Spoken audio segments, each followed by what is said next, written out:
नमः ओम सरस्वती नमः। प्यारे विद्यार्थियों और यहाँ उपस्थित एबीपी ग्लोबल के स्टाफ और अतिथि और यहाँ के सभी कर्मचारी का यहाँ स्वागत है। और जैसा कि हम यहाँ 15 अगस्त मनाने के लिए एकत्रित हुए हैं, लेकिन हम सभी को मालूम है कि 15 अगस्त क्यों मनाया जाता है, क्योंकि हमें आज़ादी मिली थी। लेकिन इस आज़ादी के महत्व को आप समझ सकते हो या नहीं समझ सकते हो? क्योंकि सभी लोग कहते हैं कि आज़ादी तो हमें मिली है, लेकिन क्या वाकई में हम उस आज़ादी का कितना फ़ायदा उठाते हैं और कितना उसका गलत मिसयूज़ करते हैं। आज इसके ऊपर मैं थोड़ा सा प्रकाश डालूंगी कि हम लोग आज़ादी मिली है, इसलिए हम जाने अनजाने में कई ऐसे कार्य कर जाते हैं जिससे कि हम अपने परिवार का, अपने समाज का, अपनी संस्था का कहीं ना कहीं हम नुकसान करते हैं। जैसा कि हम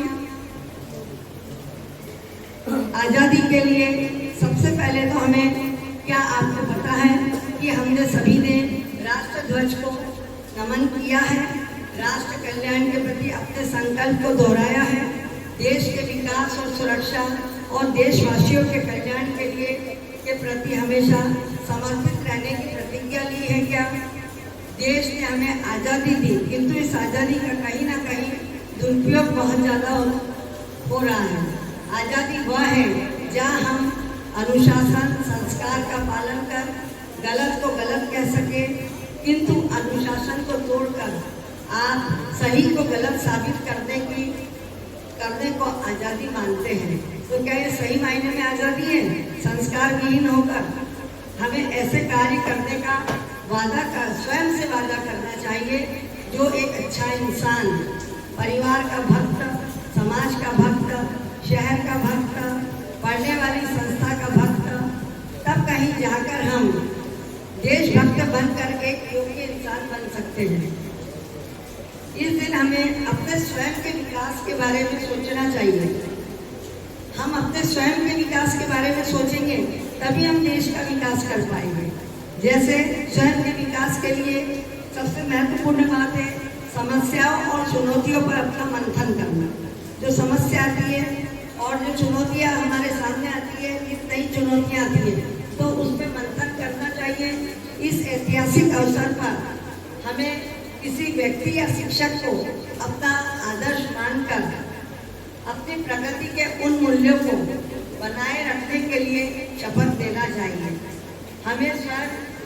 हम स्वयं विकास करेंगे तभी हमारा राष्ट्र विकास में हम सहभागी की भूमिका निभा पाएंगे। आइए अब हम एबीपी ग्लोबल के दायित्व को समझने की इस कविता के माध्यम से समझ पाएंगे। ज्ञान की ज्योति एबीपी में जगमगाती है, गुरुजनों की वाणी हमें सिखाती है, सत्य प्रेम और कर्तव्य का पाठ, विद्यालय का मंदिर जीवन का सार, प्राचार्य राह दिखाते हैं, शिक्षक ज्ञान के दीप जलाते हैं, छात्रों के जीवन को संवारते हैं, अनुशासन प्रेम और मार्गदर्शन, विद्यालय का मंदिर प्रेरणा का स्थान है। यहाँ हर कदम एक नया सफर है, हर पल एक नई सीख का अवसर है। विद्यार्थियों का भविष्य जहाँ बनता, विद्यालय मंदिर सपनों का घर है। अंत में सभी विद्यार्थियों से यही कहना चाहूँगी कि हम यहाँ ज्ञान सीखने आते हैं, इसकी महत्ता को समझिए। आप कितने भी बड़े हो या बड़े पद पर पहुँच जाए, लेकिन जहाँ से आपने अपना पहला कदम ज्ञान रूपी विद्यालय में सीखा है, उसे अपने मन में, अपने दिल में हमेशा हमेशा इसकी जोत सजाए रखना। जय हिंद, जय भारत। के बाद खुशियार है, तैयार है।